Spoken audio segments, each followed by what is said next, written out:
This We have our host Jamie with us, and of course myself, Joseph.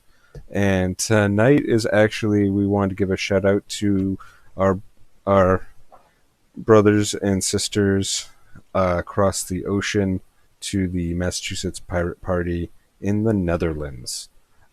Jamie, can you tell us a little bit about what's going on over there? Sure, the Pirate Party of the Netherlands, the Dutch pirates are going to be celebrating their 10th birthday in March. And, we're going to put together a brief, they're asking different pirate parties to put together brief videos congratulating them. And we'll be doing that probably at this upcoming weekend. We'll have more details on our blog. Awesome. So I mean, they've been doing this for a while, and the good, the bad, the ugly, they're definitely making changes over there and having their voices heard. So I visited them about a year and a half ago, and was able to talk with some pirates in Amsterdam and other communities around there, and they are doing some interesting things that we could certainly learn from. awesome.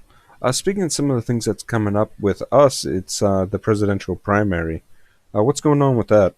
Yeah, so the presidential primary is March 3rd. Anyone who's registered as a pirate, that is when they registered to vote, if they chose the pirate political designation, can vote in the presidential primary of their choice. There's four of them to choose from: the Democratic, Green Rainbow, Libertarian, Republican. The polls open at 7 a.m. this Tuesday, and they close at 8 p.m. If you want to vote absentee, we have a link up on our website with details about presidential candidates that we found, so people can make an informed decision about these candidates that are running in the four primaries and how they what their positions are on issues that are close to pirates. So there's links for doing getting an absentee ballot, finding your polling place, confirming your voter registration. We don't have same day, Massachusetts doesn't have same day voter registration, unfortunately. So that deadline has passed, but you are certainly welcome to, go to masspirates.org, and you can check out the information that we found on the various candidates that are out there of all four parties that you can choose. Now, if somebody wanted to register, I think it's the DMV that they can register through, correct? Sure, you can register a bunch of places. You can go to the Secretary of State's website, and there's a voter registration form you can fill out there. You can register via when you go to the Department of Registry of Motor Vehicles to update your license, and probably other times you can register to vote there. And you can also go to your municipality, your city, your towns, in your city's election division or your town clerk, and fill out a voter registration form.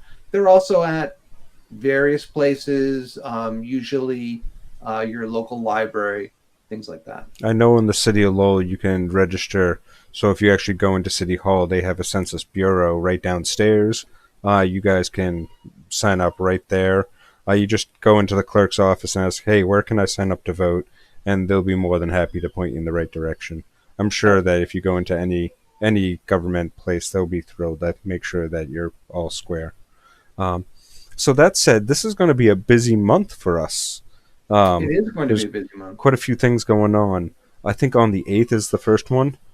So the 8th is our monthly tech meeting. That's going to be that Sunday from 2 to 4 at the what is it, Mr. Crepe in Davis Square, Somerville, from 2 to 4.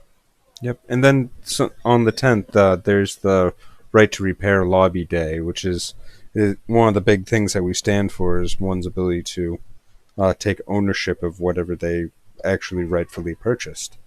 And Absolutely. I mean, right of repair got out of committee in Massachusetts, and now it's going to go before the Senate to get voted on. Usually it dies in committee. That's what's happened, but there's been a lot of push on that. But the forces like Apple and all these other tech companies that want to make sure that you don't control your own property, the computers that you own, the games that you own, the hard gaming hardware that you own, even your car or your dish or your washing machine. I've got a washing machine, and I can tether my app. I can tether my phone to it through an app, and I can control it. Don't know why I need to do that, and I've certainly tried not to, but increasingly things are computers that wash things or computers that drive us around.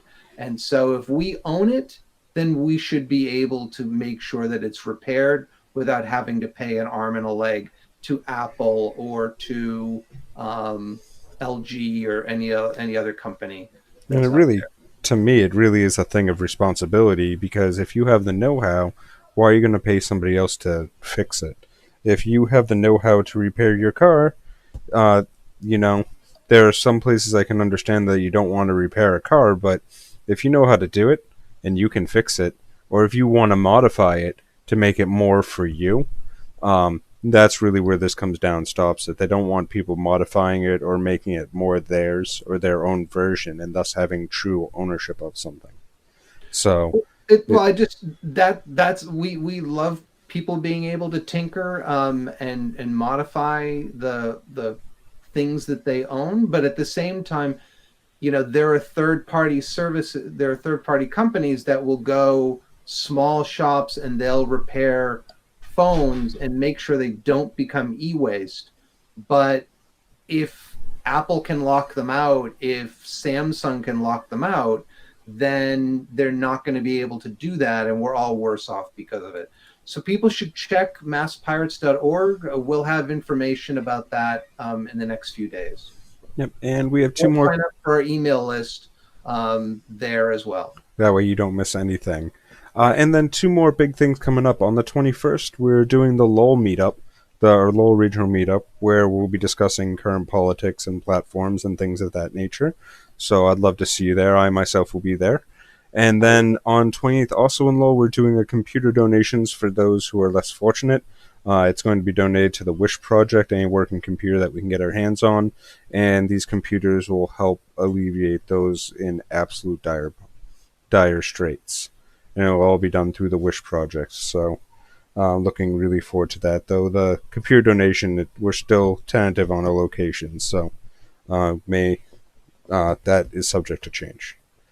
But But if you have, especially an old working computer, an old working, you know, gaming console or something like that you're not using anymore, don't send it to a landfill. Don't add more e-waste. or even pay. Contact us, and we'll be happy to make sure it gets to someone who can give it to someone else who could really, really use it. Well, that, and if you're going to have it properly disposed of, that costs money. And if it still works, it could go to a family that's it. The Wish Project, they help with battered women's and distressed families, and they're using them to help better get an education, go back to school, go to school online while they're working their job. So I mean, it really is going to help alleviate and help with families that are less fortunate. So I know this is a little after the holidays, but the need for this is never ending. So and if even if we end up with a computer or two that's not working, um, we can probably cover the cost to get that taken care of. So Sure. it's not a problem. Um, Jamie, thank you very much for coming on tonight, and we look forward, hopefully, to seeing and hearing from all of you. Definitely like, share, and subscribe, and let people know what we're doing. Thank you so much. Thank you so much. Take care.